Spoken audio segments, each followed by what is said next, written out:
All right, welcome back to Night School, the Enlightening, our second time back in this particular installment. And not only have we added Daniel Babcock to our ranks, we've also added our friend from St. John's, where we did the master's program, the GI program, as it were, the Graduate Institute. Justin Allen, as it says, at least on Zoom here. Justin Brown. Justin, you're the only not teacher who is here, I guess, educating the masses and the select, as it were. Why are you doing this with us? Why are you talking about Crime and Punishment, and particularly about Crime and Punishment parts 5, 6, and the 2 epilogues with us today? Well, thank you for having me. I do work in a very technical field, military aviation, and I need to do some smattering of things to kind of keep my intellect running and not implode. Yeah, but Justin, I feel like you could just actually ask AI for all sorts of questions, and it could just tell you about these books, and then It you could, but that's not the same experience. And apparently over 40% of AI generated language comes from Reddit. So I could just talk to a Redditor if I really wanted to. Okay, that's really interesting. Really interesting. So, it would seem that this project is a little bit antithetical to contemporary means of acquiring information and digesting information. I'm a bit of a snob. I prefer hardback books and human beings. Yes, yeah. I'm sorry, I'm a snob. I prefer talking to human beings. Really, honestly, who says these things anymore, Justin? And we just invite you on, and then no, but I should say, just in the tradition of Justin, I know personally, we were roommates many years ago. We've been friends. I've been to his wedding. I spoke at it, and this is in the long tradition of telling people that what they're getting is just a small part of everything that is. We've done a lot of these seminars on Zoom with Wes, with Babcock, a lot of, like, even through all the way through War and Peace, like some major works. And so the fact that we're just talking about the very end of Crime and Punishment, this has got to be something like our 50th seminar together. That's what, over 3 years now, right? At least, yeah. At least, yeah, it's been several years. And I mean, it's been like what, 4.5 years, 5 years since COVID. Right. And that's when a lot of this started. But we've read The Master and Margarita, War and Peace, a lot of Dostoevsky now. Or Russian. And a lot of Russian stuff, yeah. But now almost all of Dostoevsky's great novels, 4 out of the 5. And I guess I wanted to start by just laying some things on the table and seeing if we wanted to talk about them at all. I do have one Johnny question that I just couldn't help, which was, and maybe you've already asked this a million times, Babcock, so please just like shut me down if necessary. But what is crime and what is punishment in this? Wait. We also need to hear Babcock's student's question from Yes. a couple weeks ago. Yes. We're on the point of that one. It's a great one. So I try to model our like when we're doing discussions on our Johnny style, and I have them ask a question at the beginning. And one kid asked in 2022, why does this guy Illusion think that this scheme is going to work? Like, what about this scheme is going to help him get a girl? Like, it's completely absurd, makes no sense, is poorly executed, and yet he's supposed to be this like, yeah. Anyways, so it's a pretty good question. I thought pretty funny. Okay, that also is focusing on a part of the what is crime? Yeah, what is crime and what is punishment? Because I really thought about the punishment question when I was thinking about the Svidrigaïlov's suicide and the fact of, again, another suicide in one of Dostoevsky's works. So of course we read Demons, and there's the character in that, Shatov, who commits suicide. Or Shatov, is he killed? Or there's the character that does commit suicide in order to prove that he is God. but it sort of gets bungled because of Fyodor near the end. But there tends to be a suicide in Dostoevsky's great novels, and so we get one here, and from somebody who claims that he's actually afraid of death. So he's very different from the figure in Demons who wants to prove that his will is greater than his own material existence. I also wanted to mention that just listening to the conversations with Porphyry, all three of them, I think alone would make this text worth it, and just how much he crushes Raskolnikov. Although I would say on my second listen through, Raskolnikov actually does protect himself and see through, though very weakly, Porphyry for a very long amount of time, but Porphyry's just got him. It's amazing. Svid Regailov, also very interesting, his conversations. And then what is with these two epilogues? All of a sudden we get this playing with form again, kind of like The Idiot, kind of like earlier work with Dostoevsky. And then I just really wanted to ask about the end. What is the genre of this work? I mean, is this sort of a happy ending? Is this a comedy of sorts or a romance? Is it like White Knights, but it works out? But for the main character, not for the not main character in that sad sort of way. Okay, and those were just like sort of questions that I wrote down in this little journal in front of me. And if we don't want to talk about any of those, that's fine, because obviously, Babcock, you've taught this book, so maybe you actually have answers to all of them. Well, definitely not the first question, but the other thing that I not just suicide, but a character going to Siberia is also, in a brain fever state, right? I mean, that's essentially what happens to Dostoevsky himself, yeah, and Ivan in Brothers K, right? Yes, and as Justin will see. And, yeah, right. Sorry to spoil that one. I've read it. Oh yeah. Justin and I read it together, right? Yeah, I think we did. Yeah. Did anyone else, when we were at St. John's, does anyone remember Mr. Grinke's talk on what is heaven? And he talked about the Chekhov's story about these dudes in Siberia. Did anyone go to that talk? I vaguely remember. Yeah. It sounds familiar. Yeah, and I think about that a lot. So you get the two visions, right? Svidrigailov says, "I'm going to America," and then he shoots himself, and then Raskolnikov is sent to Siberia. So I'm not sure about what crime is or what punishment is, but I do. There's clearly this motif of these places being some version of the afterlife for Dostoevsky. Okay, I really love that. I want to suggest something. The synchronization that we've mentioned over and over again, that we found two textual spots. I think it's come up 2 additional times. It's like 4 times Raskolnikov has mentioned, even in prison during the epilogue, feeling so deadly alone. And people call him an atheist, even though he hasn't spoken to them about atheism at all. And so, and Porphyry, when he talks to him, he says, "Oh, these young people, they get these rational ideas, but they forget about human nature and reality." Mm-hmm. And he says, "It's human nature is upon you." And it's interesting how later Virginia Woolf will have Septimus talk about human nature being upon him. So perhaps some Dostoevsky influence there. But human nature is what ends up getting Raskolnikov. And sorry.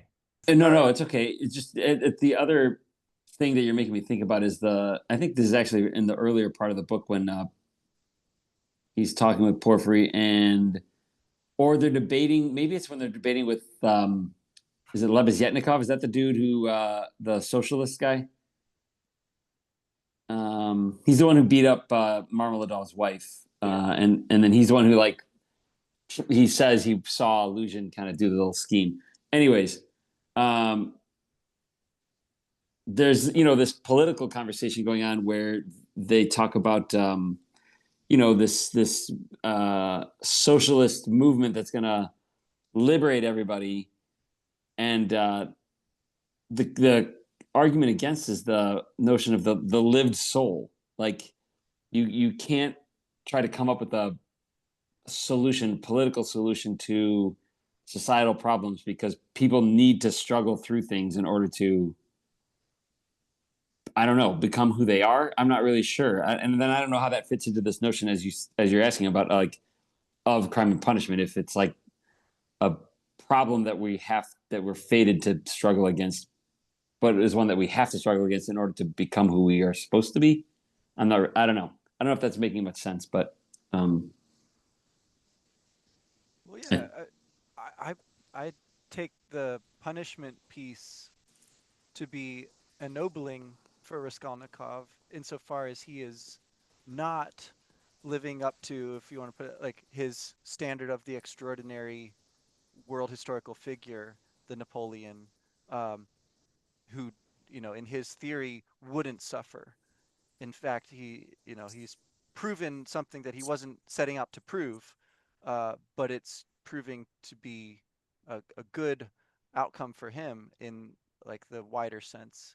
It's this reaffirming that he is part of humanity, that he's not separate, and maybe there is no such separation between the ordinary and the extraordinary that he posited. Right? There's a lot of talk there about how it's a theory like any other. Like, there's plenty of these theories are a dime a dozen. This is the one he happened to land on, and I think that might not, you know, because we'll hear, characters like Hippolyte in The Idiot, Ivan in Brothers K, and then our narrator in The Adolescent. Each of them has a kind of a theory, and I think we can see a kind of hierarchy in terms of how interesting, how rich the discussions that they generate, the plots that they're embedded in. Like, there's theories and there's theories. Like, I think Raskolnikov's is actually a pretty generative one. But at any rate, the result that's thrown up by this great experiment of his seems to be, yeah, the soul, the guilt, the sense of humanity is universal. It's not possible to step over, the way he talks about, right? And to sort of have a new thing under the sun, right? He is part of an old story, and he is gonna serve his time. And who knows what comes after that, right? I love the way the book ends on this kind of open-ended, that's another story. And I think that there's ample room to say, yeah, like you're saying, Babcock, the outcome, the trajectory is not directed at politics, but is directed at him pursuing this kind of relationship with Sonia, this new connection to people.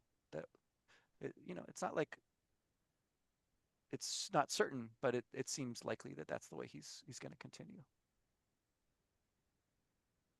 Oh man, you just said something, and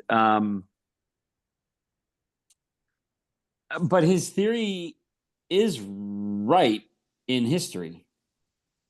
Like, these historical figures do exist, and these historical figures are able to transcend and, like, so the premise is that there's the ordinary and there's the extraordinary, and that we need the extraordinary to move people forward. The ordinary's job is to maintain the status quo. Like, this political theory seems to be accurate based on looking backwards at history. Yeah. And like, I think the flaw is that he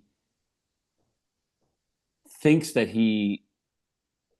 I think he miscalculates what it means to be punished for your crimes, but also, like, what he does is so mundane relative to these other great. It's like there's nothing great about what he does at all. And there's also an aspect of he's trying to do it on purpose. It's not a part of his nature. Like, he's trying to create it. Where he's not it, where we can, I guess you can make an argument Napoleon was always going to be Napoleon, just by virtue of his circumstances. He probably wasn't thinking, I got to go do this to be great, necessarily, right? Yeah, right. It's almost like being conscious of of this type of thing just basically means you don't have it.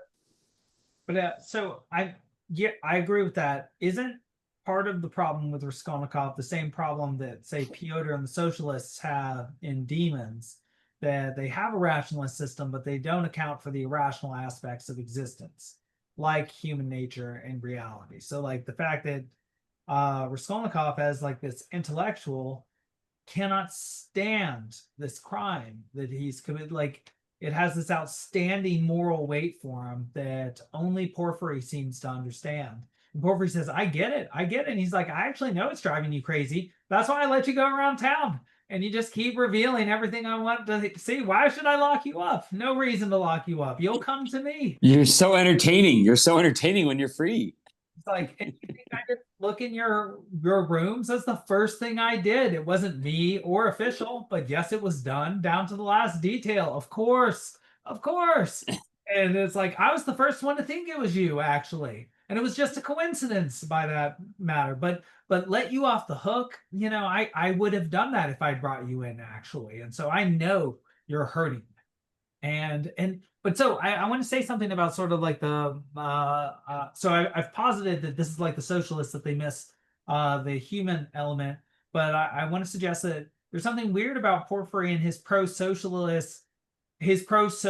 approach to this. He gets Raskolnikov the smallest possible sentence that he can get. He actually helps him out. He is trying to nab him, but he's not trying to hurt him. He is trying to help him in this situation. He is sort of like his psychopomp through this criminal process. He's like, oh man, you put yourself in a bad situation. I know exactly how you feel. You're totally alone. Only I understand. And I can take this weight off by, getting you actually charged with something. And so you can actually occupy your social role as criminal. But now you're like, you are at odds with yourself. You feel the weight of your criminal action, and you're being treated as if you are not a criminal by everybody except for me. And then you demand form and dignity. And so there's this like bifurcation of himself, or this like rejection of the projection that other people are putting onto him of like citizen who is okay. That's like driving him crazy. And so I think that is part of the punishment does not come from the institution. The institution is part of the solution to the problem that the person who committed the crime causes, which is more than just the murder, but the fact that his own psyche is distressed and that nobody sees him for what he is. And the sort of justice process can't be gone through yet, where he's convicted, does his time, and is sort of square with society, both in his psyche, but also to society itself. Yeah, the confession plus prison are the means of redemption for him. And when he confesses, it facilitates his redemption because it makes it whole for the society. Like the notion of being able to prove who did this, like Porphyry knows it's him, but proving it, right? He says, I need 1 + 1 = 2. I don't have mathematical certainty. All psychology. Right. It's all psychology. You need to confess it. If you confess it, I can tell the people we have found the person who killed this person. There's nothing to be afraid of. The system is still in place. Society is not falling apart. Then you don't really need to go to prison for all that long. You just need to go for essentially a nominal amount of time, because we've already sorted this all out. It's just so you can go and kind of like work on your shit together, like get your brain back on. Yeah. What was it they said, that there's so much fashionable guilt by insanity? I forget how they worded that. But yeah, he's leading I agree completely, Alex. He's leading a double life, like psychologically. It's not like he's got a family across town kind of double life. It's like it's worse. Like he knows the truth. He knows who he is, even if he doesn't like it. No one else sees it. And Yeah, treating him better than he feels he deserves. he says way earlier on, I can never speak the truth. I can't ever be honest with anyone ever again. Yeah. And that's, I think, when he says to to Razumikin, like, you are now the son of my mother, and whatever, like basically like, go be with my sister. Yeah, basically saying he's like, I'm not good enough for this. I could, Yeah. and I will be. Yeah, it's Yeah, a he's not nowhere close to redemption at that point. No, it's a disharmony, right? He's in disharmony with himself, disharmony with society. Yeah. Yeah. But I also want to say something to his credit and not to his discredit. So yeah, so it's really easy to be like, look at this petty crime, and this guy totally misinterpreted his Plutarch and is, just shabby in everything that he does and is described as such.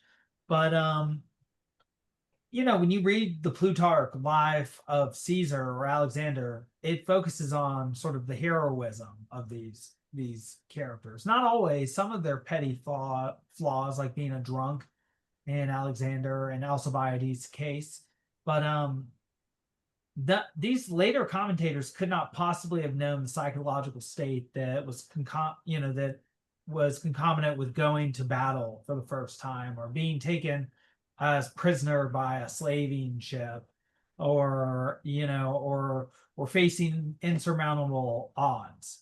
There is no doubt that if Dostoevsky were doing Caesar, that he would have some pretty effed thoughts and emotions, sort of like Raskolnikov. But so that's something I want to say too. Like, I think sometimes there's this notion that great people are missing something, or in some ways transcend human experience, and I think they may very well have the same emotions, just they have to face them. And so I think Raskolnikov might not. It's not so much that he felt the weight of what he did that makes him not great. And it's hard for me to pinpoint exactly what would make somebody great. But it's sort of his execution, how he moves forward. He has a sloppy plan, but he doesn't even do step one right. He's kill her to get his start, right? To get his 3,000 rubles. She doesn't even have that much, I guess, but he doesn't even find the vast majority of what she does have. And then he hides what he did find underneath a rock, which is just hilarious to Porphyry. And then he gives away like everything that his mom gave to him to this Sonia for the funeral of her father, I guess, who's like totally mangled. And we talked about that last time, like that terrible realism that we get, like the Hippolytus, how he dies in that ancient Greek play. You're also making me realize it's like he's also like, how old is he? 21? 23, I think. 22, 23. I mean, it's like even after 8 years of being in prison, he'd barely be 30, like, so it's just, he's just so an old man at 35. Yeah, but he's just so damn young. When you're talking, if you're going to compare yourself to these characters from Plutarch's lives, like, I mean, these are full grown men. I mean, Alexander the Great obviously is probably the outlier in that regard, but he was raised to be great. Raskolnikov is just a schmo. He's just a regular dude. Well, he is one thing. He is a gentleman. They call him a gentleman and say he's studying the legal profession. And like, for all his shabbiness, Porphyry continually reiterates that they are intellectuals and writers, gentlemen. Yeah. And, he did just kill some peasant woman. True. That's not the big. So there is a sort of element of sort of class something or other going on there, and I think it does show that, like, again, Raskolnikov, I think in a movie would be portrayed in the same way as Stavrogin, I think, would be from Demons. Like, he'd be like tall and Roger Moore, or I'm gonna say all these like old time actors, or Sean Connery, like a Bradley Cooper. Yeah, but it would be somebody who's clearly like the best. Yeah. And this guy is a high class guy, though his family's fallen on tough times. His dad died, I guess. His sister is also really talented, but is about to find herself in an unfortunate circumstance. But this guy Svidrigailov is actually really interesting, even though he's terrible. But he's just a womanizer ultimately, and isn't our Stavrogin character here, Raskolnikov. worse. And I mean, that's what I continually think about in their final conversation in like chapter in like part 6-4 or wherever, or near there at the end, when he continually is like, "You're shameless," and he's trying to lecture and moralize Svidrigailov after, of course, having committed a murder, Yeah. and and committed a murder as part of his attempt to establish the framework for being great. And so again, so I think his problem again is not feeling the emotion, but failing to execute and failing to even get to the second step, which is to have established himself in order to then uh try and make something more of himself. And I mean, that might be a question I would even ask. I'm like, does it require some heavy moral price to be great? Yeah. To some extent, I feel like it requires like some entrepreneurship, some entertainment of risk, and some potentially some skill and luck. Well, I'm trying to say something like what Socrates is saying in the Republic, Oh, right? sure. Like that to be great, quote unquote, to be like powerful is to have chosen the wrong type of soul, right? Like to have made the wrong choice when you were I picking what life you're going to have in the myth of Ur at the end, right? And to have been mistaken about what a good life is really constituted as. Is it, you know, being seen as just and or to be actually just, and I think what we're shown here from a very different lens, right, the Russian Orthodox lens is like, no, Raskolnikov is being spared a life of quote unquote greatness. He is very fortunate, he's blessed in finding a way, whatever that is, his conscience, his interactions with these people, these downtrodden people like Sonia, um, and these kind of negative models like Svidrigailov, you know he's being saved from such a life. Maybe he would have gone on and done quote unquote great things, but his soul would have been decimated. And again, yeah, the way the story is told, we're so close to his experience. It's very different from the way a story is told of one of those historical figures. Who knows? Like, I think we can only speculate what they actually experienced as they were having these amazing, you know, conquests and things. But I think it's arguable that the state of their soul was not good as a result, and that they created suffering not just for others but for themselves. And that justice actually looks like it's being done here, not just like externally or socially, but like in terms of the renovation of his being. Him as a member of the human race, and and so that's where I keep going with this book. I think it's a powerful indictment, like Demons, like all of Dostoevsky's work, of the social currents of his time. Uh, but I think we are allowed to see it in a comedic light by the end. Yeah, and not like in a haha, what a hilarious story sense, but like there is a kind of possibility of a turn for the better. I mean, it's a movement towards order, right? Sure, yeah. Yeah, Yeah. absolutely. Um, Makes it redemptive. yeah. Sure. Alex, you said something a minute ago that I think ties in with what Wes just said, that, being a great person involves taking a risk, but I don't think that's correct. I think it's more calculated than that, and I think that's maybe part of what is going. Like Svidrigailov, when they in that conversation you mentioned, Raskolnikov says something like, "Yo, you're a gambler," and he says, "No, absolutely not. I'm a sharper, right? Like a card shark. Okay, like I only play games when I know I'm going to win." And like I'm thinking about all these kind of movies about people like this that are like these business savvy types, these financier type guys, and they're like working their way up the system like a Wolf of Wall Street type thing, and it's like they're never actually risking anything.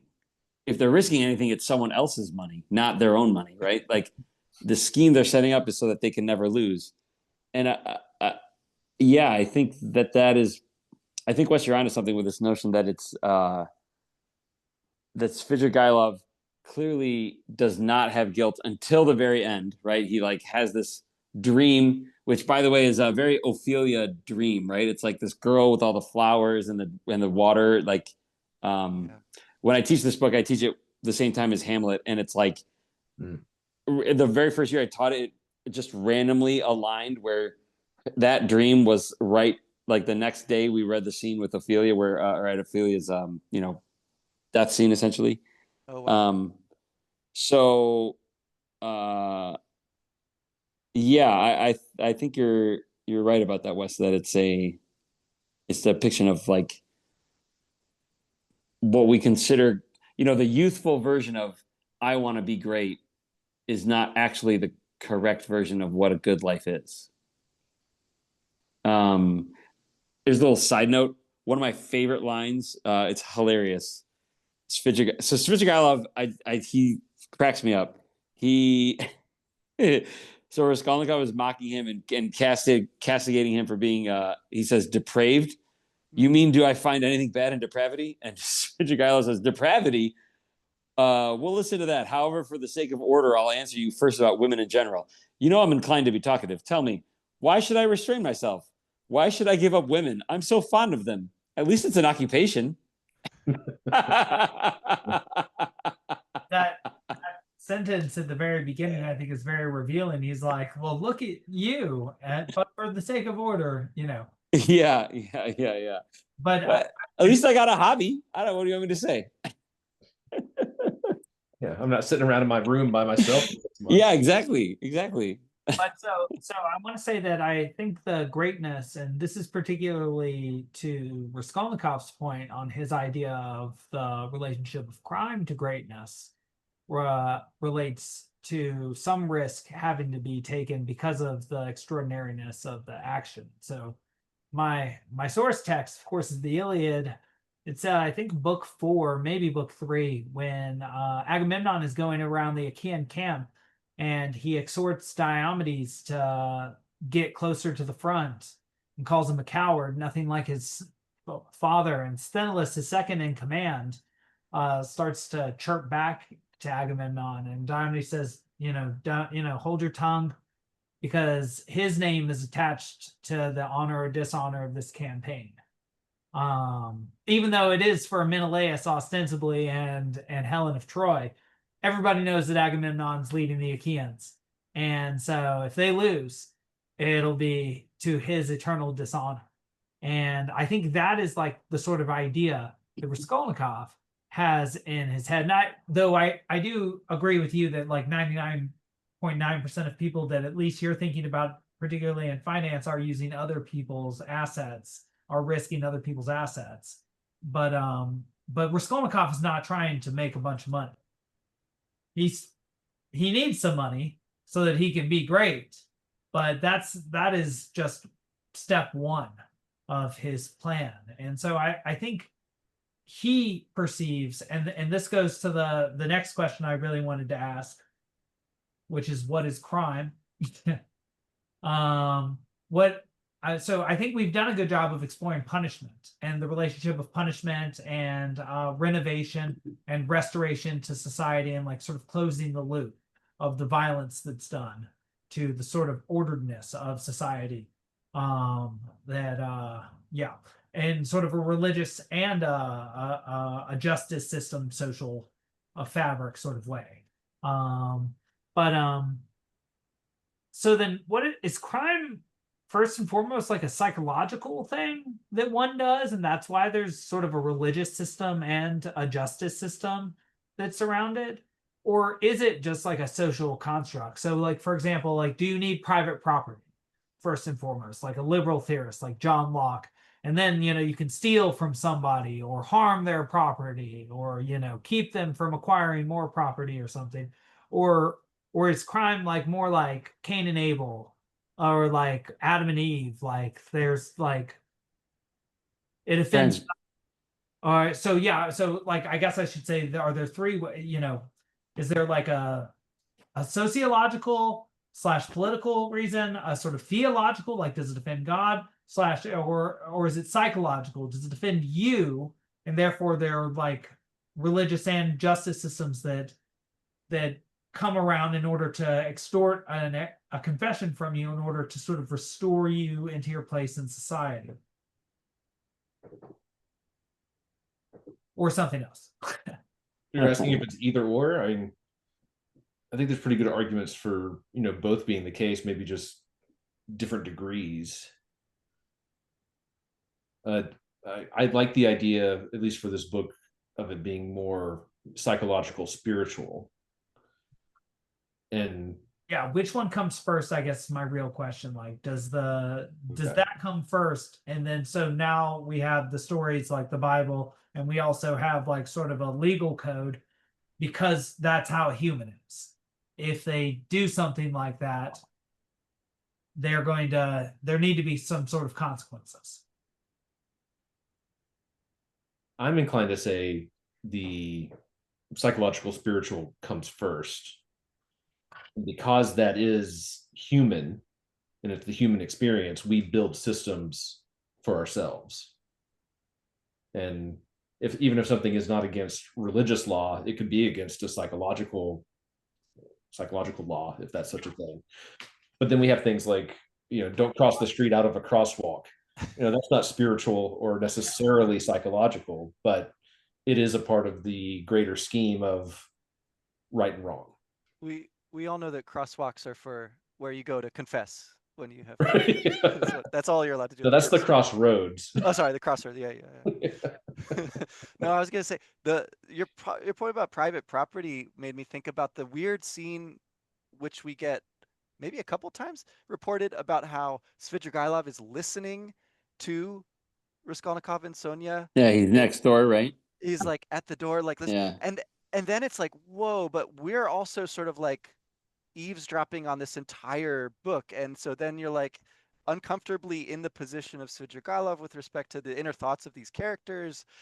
And I just but then inside the room, Sonia is juxtaposing the story of Lazarus with Raskolnikov's psychological distress. And so there's this like incredible, wild, like hall of mirrors thing that's happening. And what belongs to whom seems very fuzzy there. And like, yeah, where's the beginning? Where's the end of the cause and effect train? QB, like our conversation about Nabokov. Yeah. Without the text. Yeah. That question, what belongs to whom, like, the moment you said that, that's all through this. Like, people, whether it's they're giving money or stealing money or, hiding behind a door, everything is so communal in so many different ways. It's gossip. It's, worrying about who's going to see or hear what that you've done. Things are crazy separated, so no space is truly private or truly public. Yeah, right. Yeah, and the world of St. Petersburg in this book, which is the most, like, I think I mentioned this when we were reading The Adolescent, how it like didn't feel like any place. Yeah. It's the most physically present of any of the books we've read, because it's all just in St. Peter. It's almost like one of those, snow globe stories where this is like its own little realm, that it feels like characters appear like a Truman Show style, right? Where it's like, yeah, the citizenry of St. Petersburg, Justin, are so tied together that even if the money that Raskolnikov steals from the land, from the pawnbroker, and moves it, we all know it's still her money. He just hid it behind that rock, Yeah. It's all everyone, and it all belongs to everyone. But then, Wes, I'm also thinking about in again, I think we'll obviously get to this when we talk about Brothers Karamazov, but isn't that the nature of the whole debate with Ivan and the Grand Inquisitor, is like the violation of Lazarus coming back from the dead? Like, that's a crime, right? Like, he broke the law. You're supposed to be dead if you die. Am I misremembering that? I think that's a core piece of it, but there's something to that about like you're messing up people's comfortable beliefs by coming in and doing these miracles. Yeah. And we just want to have authority. So yeah, I mean, I think what I'm asking about in this case is like, this is a very personal story to Sonia. It seems to be like even Raskolnikov recognizes like she's bearing her soul to him. in this Mhm. moment, and he's like, he doesn't think he's worthy. He goes down and he kisses her foot, and she's freaked out. But it's like, so there's that level. But then yeah, there's this other sense in which that's everyone's story. You know, that's so universal. So how can she be so, you know, possessive of it, if you like? You know, like it's so Hmm. intimately hers. And it's this thing where like the book she's reading from, like the physical copy of the Bible or the Gospels at least, was given to her by uh, the Elizaveta. pawnbroker's, yeah, there you go, Lizaveta, the Yeah. pawnbroker's sister, right? Yeah. And so they had this prior relationship. Again, this idea of like this small town, like everyone's knows everything about everyone. It's very interesting. Yeah, Mhm. and the It's fact hard. that Svitrikolov, I'm going to America, bang, he left the snow globe basically. Yeah. Yeah. Yeah. Yeah. Yeah. You know, Yeah. America is Yeah. this thing, and that kind of reminded me of it was Demons, where they had gone to America Mm, and Yeah. had all these Yeah. experiences that really changed them, and then they didn't fit yeah. in a weird way. Yeah. Which that's kind of a universal experience. You spend a lot of time in a different culture, you're going to be a little different. It's just the way it is. Um, I think so. To this point, in this town, I think the I don't know. I wonder if the only thing you can say about crime is that it is a violation of the code that everybody agrees to live by, the social contract.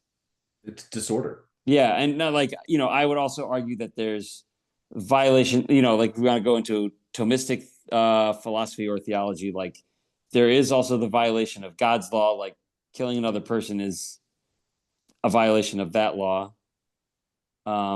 But Svidrigailov comments to Raskolnikov about how he's like, um, why are you still worried about these moral questions? Like these are all so dumb. Like you're hold on. I had the passage. I just lost it. It's like, But he says it's because you're a citizen and a human still, right? Like that's why you can't get over this. Is you haven't transcended your silly little man suit that you got on you. Ah, the Donnie Darko reference. Yeah, exactly right. Where did it go? I just had that.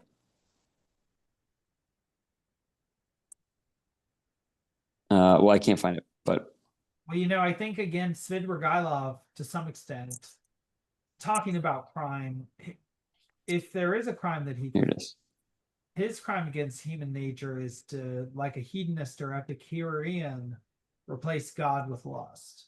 Mhm. And ultimately the end of his system is a sort of nihilism and suicide, not a redemption, like perhaps Raskolnikov experiences when he confesses both to the authorities and to Sonia, and is accepted by Sonia. She's like the first manic pixie fairy girl, perhaps not the first, but like her ability to be forgiving and of Raskolnikov, I guess it is bolstered by his amazing acts of delirious kindness towards her and her family. But I think if she were to really think about that and understood the nature of his delirium as having resulted from a murder and that being sort of blood money, I don't know, maybe she would have thought a little bit differently about it. Um, On the Svidrigailov thing, he does, in a way, spare Dunya, from either taking her or forcing, quote unquote, her to kill him. Either way you look at it, there's this moment where he acknowledges that she'll never be his, and so he tells her to leave, right? And so that's an interesting. It's not a redemption quite, but it's something where he restrains himself, where he might otherwise not have. And so something about her in that moment is functioning a little bit like whatever Sonia is doing for Raskolnikov. And Yeah, and the other woman thing, I gotta say, like the way that Raskolnikov's mother is in a way like his last victim is just heartbreaking, right? That she continues to believe he's great and that his ideas are, gonna take him far. and it so twists her up, and she gets sick and dies, and he, he never gets to say goodbye because he's in prison by the time, right? So there's a real tragedy embedded in that father-daughter relationship there, father son daughter Mother mother. son. Thank you. There you go. Mother Yeah, son. yeah, Got it there. So on the Svitrigala point, right? Remember, then he has the dream where there's this girl that he thinks he's saving, this young girl, right? So he's like, I think I can be redemptive, but he wakes up and it's just a dream, and that's when he's like, I'm beyond. I cannot be saved, right? I'm going to go to America.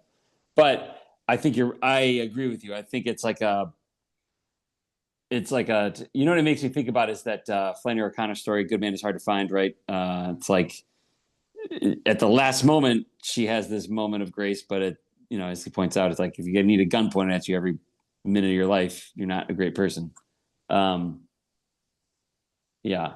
Spoilers. Yeah. Yeah. Sorry. No, that's Good it. Man is Hard to Find. Wes, how that does function. On the one hand, he attempts to force her / even sort of psychologically coerce and force her, and or even cajole her, and be like, well, I don't have to force you, but the door is locked and people will assume anyway, so you might as well. What he wants more than anything is to lie with her, is to have sex with her.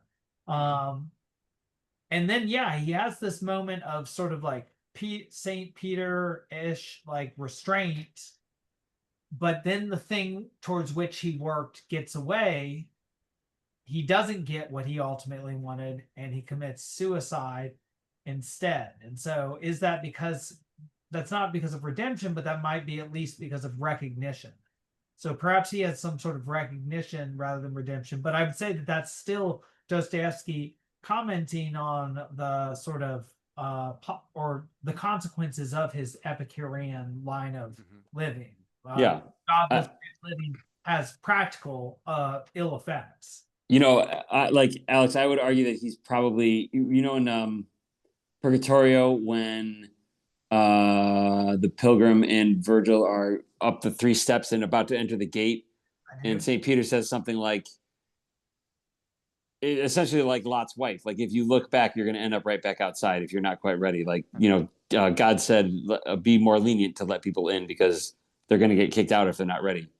I feel like that's where Svitrigайлov is like stuck in that loop. Like he's going to perpetually be, he's not quite, his soul is not quite ready. He's not going to find his redemption yet. He had that, it might have been in his longer conversation with Raskolnikov right before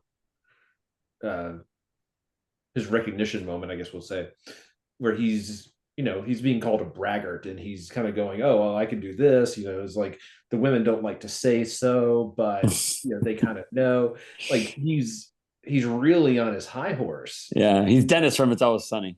Well, he's been great. Yeah, because of the implication, right? Exactly, yeah. But and then Dunya shooting him down quite literally in such a dramatic fashion. How could he ride that wave anymore? Yeah. He came face to face with how he makes women feel. Right. They're not actually choosing him. Like right. What he thinks, like the function is messed up, right? You're supposed to be a braggart about being successful with women because there's something in nature that is choosing you through them. Right. And therefore you are like some awesome Chad, as it were. Right. You're like, I don't even try. They come to me. Yeah. But that's not him.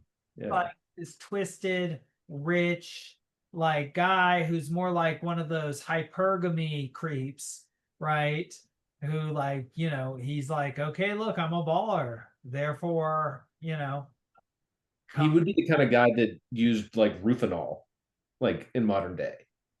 Yeah, Rohypnol sort of. Rohypnol, yeah. Yeah, but he shows that, and then this is perhaps Dostoevsky drawing our attention to this, that like acquisition of money through the economic system is not equal to virtue. and that it can be used in twisted ways, and that he uses it in twisted ways to bend people to his will, and to gain power over people. And so it is a really, I think, strong in that. So even though he's anti-socialist, he clearly sees problems with the accumulation of wealth. Yeah. I mean, that's the point of Luzhin versus Lebeziatnikov. Is Luzhin is hyper-capitalist, Lebeziatnikov is this hyper-socialist. Like, that to me is I think, not what the book is about, but a thread is that there is no political solution to solving human suffering. And I think that's right. I've recently been reading, for some crazy reason, like these Federalist writers, like this, the Ostroms, Vincent and Eleanor. And one thing that Ostrom writes about is that a lot of people like to look at government as a provider of solutions, and so they'll think, okay, we need to create a new office for something. Whereas he is like this economist who's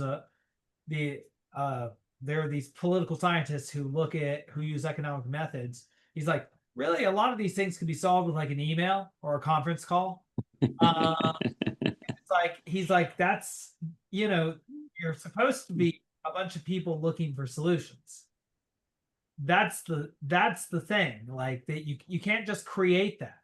Even just like creating some new office or something is not the same thing as creating a person who is looking to make there's no better thing than having a person trying to solve a problem. And I think that's something that Porphyry shows, because it's like, where does he come from? This guy's a freak. And he's like short, fat, premature. He calls himself finished. Yeah, he's a finished man. Yeah. Smoking, and his lungs are all tattered. And yeah. He says his doctor makes fun of him. Yeah. I always tell my students, yeah, I'm him. That's me. I'm this finished old man hanging out with a bunch of young kids.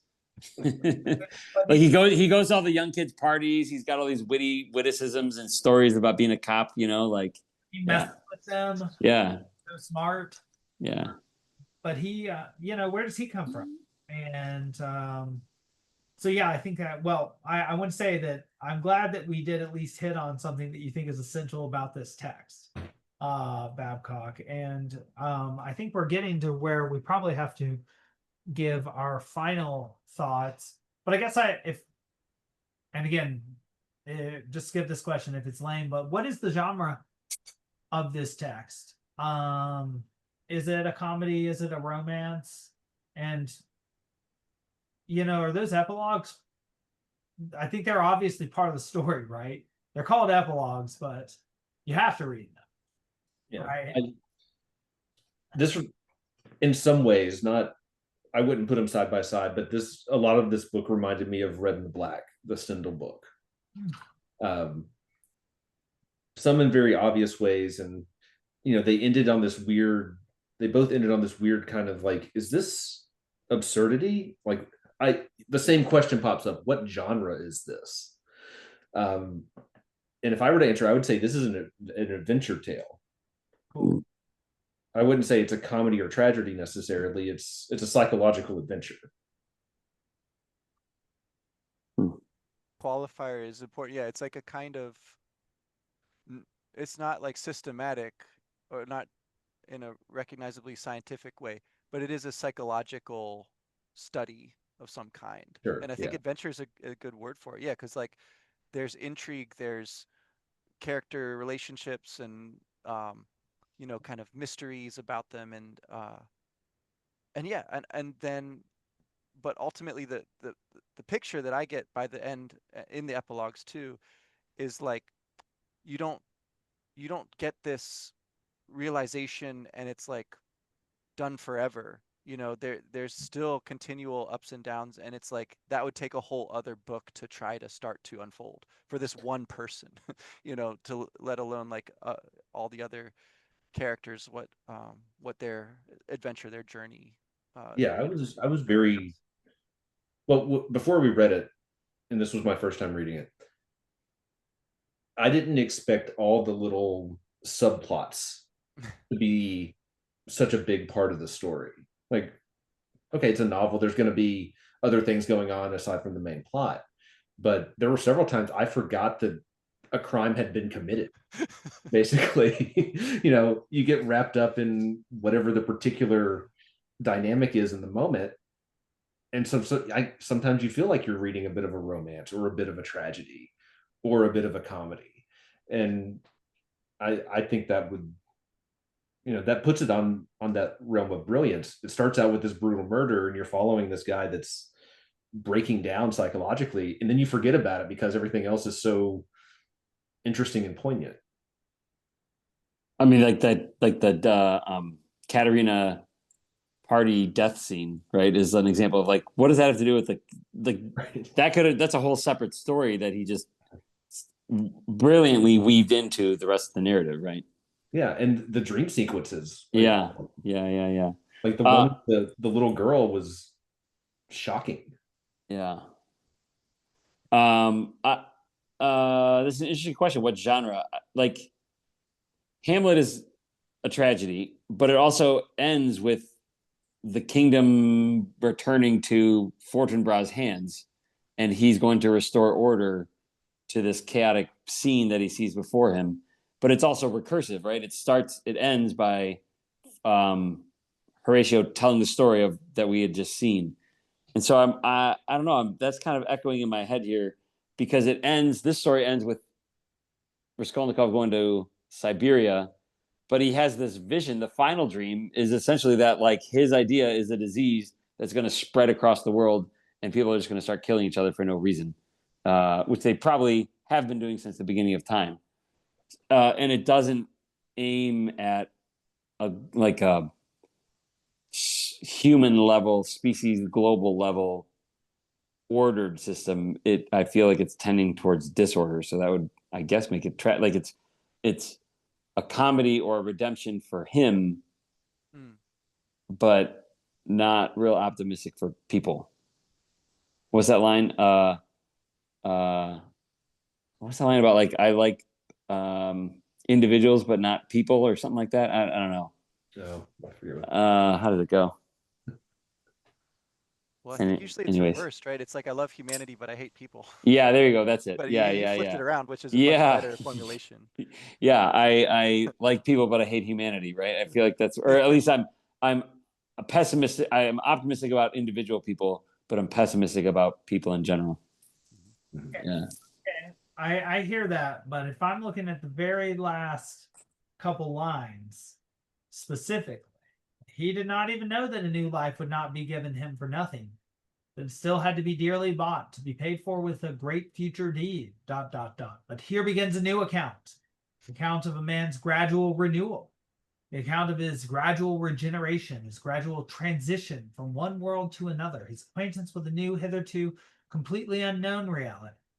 Might make the subject of a new story, but our present story is ended. Sounds like a sort of purgatorio or paradiso or paradise regained sort of thing, or kind of like us, where we say that there are all these prequels, but we didn't give those. They just get the initial sequel. But that sounds, at least on the individual level, which I think is ultimately where Dostoevsky thinks the action gets done, is it's about a transformation, and like that's what it's going to take. It's like that biblical quote, would you save the city for 50 just people, for 40, or for 30? That Raskolnikov at least is going to have the capacity to be what Stavrogin couldn't be, which is like reformed. To have sort of a nihilist great man, proto Ubermensch, Nietzschean mentality, and then to sort of experience the consequences of that socially and psychologically and familially, and in terms of his rank and his whole life after going to prison. But maybe that'll work for him, like with Dostoevsky.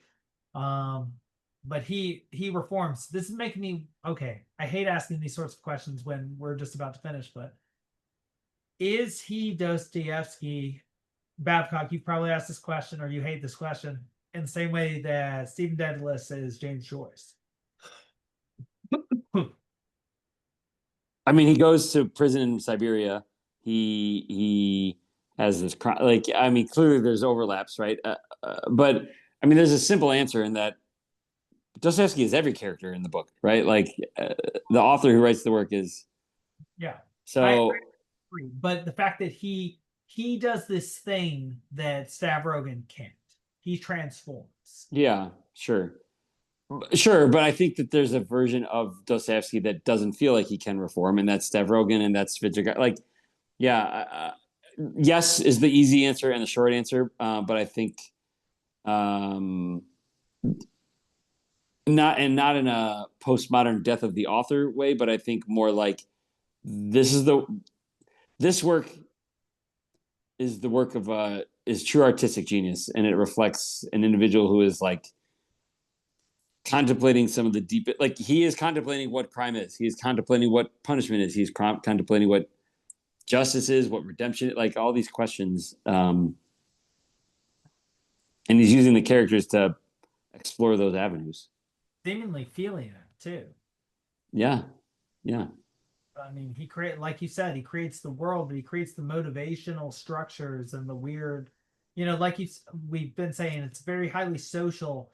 It's like even though it's very real, one still sees the sort of framework of conversation set pieces in like, so I think it wasn't just it wasn't just the adolescent, but it was mostly, I think, the idiot that we thought was like distended, it was like in against a white backdrop, like at nowhere, like 4 or 5 drawing rooms that were indefinitely described, and there was one kind of crazy party.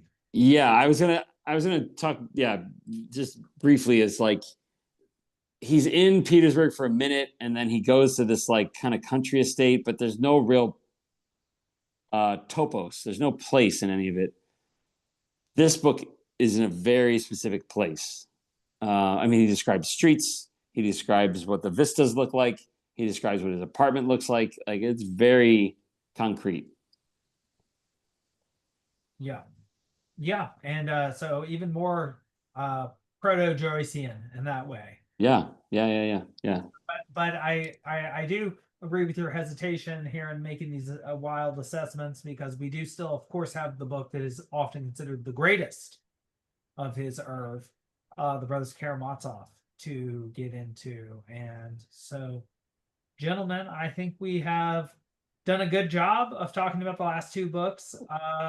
I think we're pretty interested in reading Brothers Karamazov and diving into that pretty soon. But I think I will stop the recording now, and we can talk about those sorts of details off the mic, as it were. Thank you, gents. Thank you.